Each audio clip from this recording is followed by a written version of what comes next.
মিষ্টি কুমড়ার ভর্তা হয়তো খুবই কম মানুষে খায়, কারণ এটা মিষ্টি তো। আর আমরা ভর্তা বলতে যেটা বুঝি সেটা হচ্ছে ঝাল। ভর্তা ঝাল না হলে আমাদের ভালো লাগে না। তবে আমার নতুন কোনো কিছু এক্সপেরিমেন্ট করতে খুবই ভালো লাগে, এই জন্য এবার ট্রাই করে নিচ্ছি মিষ্টি কুমড়ার ভর্তা। আর আমার প্রিয় খাবারের তালিকার মধ্যে সব ধরনের ভর্তাই আমার অনেক বেশি পছন্দ। চলুন আজকে আপনাদের দেখাই কিভাবে মিষ্টি কুমড়ার ভর্তা বানাতে হয়। ফার্স্টে মিষ্টি কুমড়াগুলা একদম পাতলা পাতলা করে কাটতে হবে। মোটা করে কাটলে আপনাদের সময়টা একটু বেশি যাবে, যার কারণে আমি প্রথমেই বলে দিচ্ছি একদম পাতলা পাতলা করে কাটবেন। তো ফ্রাই প্যানে কিছুটা তেল দিয়ে আস্তে আস্তে করে সবগুলা দিয়ে নেবেন। দিয়ে চুলাটা একদম মিডিয়াম আঁচে রাখবেন, আস্তে আস্তে করে পোড়া পোড়া করে নেবেন।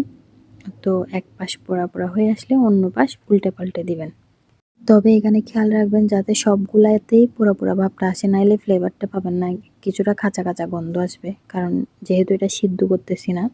এই পর্যায়ে আমার মনে হচ্ছে মিষ্টি কুমড়ার ভর্তাটা কম হবে, যার কারণে আমি আরও কয়েক পিস কেটে দিয়ে নিচ্ছি। তারপর এক পাশে কিছুটা রসুন কুচি করে আর কিছুটা তেল দিয়ে ওগুলোও আস্তে আস্তে করে ভেজে নিব রসুনগুলা।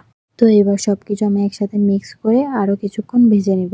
যেহেতু মাঝখানে কয়েকটা যেগুলো দিছিলাম ওগুলো পরে দিছি, যার কারণে ওগুলো একটু হতে টাইম লাগবে, যার কারণে আমি যেগুলো হয়ে গেছে ওগুলো একপাশে সরিয়ে নিছি। আসলে আমরা বাঙালি তো, মানে আমাদের সব ধরনের ভর্তাই মজা লাগে, বিশেষ করে আমার অনেক পছন্দ সব ধরনের ভর্তাই। তো এখানে আমার প্রায় হয়ে গেছে মিষ্টি কুমড়াগুলো সিদ্ধ সিদ্ধ বলতে নরম হয়ে গেছে। তো এখানে আমি আরও কিছুটা কেটে কেটে দিচ্ছি খুন্তি দিয়ে, যাতে আরও একটু তাড়াতাড়ি হয়ে যায়। এখানে নেওয়ার টাইমে লাগে যে ভর্তা অনেক হবে, কিন্তু যখন এগুলো ফ্রাই প্যানে দিবেন সবগুলা একটু একটু হয়ে যাবে, শুকাই যাবে ইয়াগুলা মিষ্টি কুমড়াগুলা, যেহেতু ভাজা করা হবে যার কারণে। তো এখানে আমি আমার মিষ্টি কুমড়াগুলো হয়ে গেছে, একটা প্লেটে উঠিয়ে নিচ্ছি আমি এগুলা। মজাই হয়েছিল। তারপর আমি আরেকটু তেল দিয়ে ফ্রাই প্যানে কিছুটা মরিচ ভেজে নিচ্ছি। ভাববেন না আমি এতগুলো মরিচ দিব না, এখানে আলু ভর্তার জন্য সহ করছি মরিচগুলো। তারপরে এবার আমি কিছুটা লবণ, কিছুটা পেঁয়াজ আর বেশি করে সরিষার তেল দিয়ে সব কিছু একসাথে মেখে নিব। এটা আমি আগে কখনো ট্রাই করি নাই মিষ্টি কুমড়ার ভর্তাটা। আমি এমনিতে বেশ রকম সব কিছুরই ভর্তা খেয়েছি, তবে মিষ্টি কুমড়ার ভর্তাটা এই প্রথম ট্রাই করা হচ্ছে। একটা ভিডিও দেখে ইচ্ছা হইলো দেখি এটা কেমন আসে টেস্টটা। তো আর দেরি না করে আমিও বানাইতে চলে আসলাম। এই যে এবার সব কিছু একসাথে হাতে মিক্স করে নিব, একদম কচলে কচলে নিব।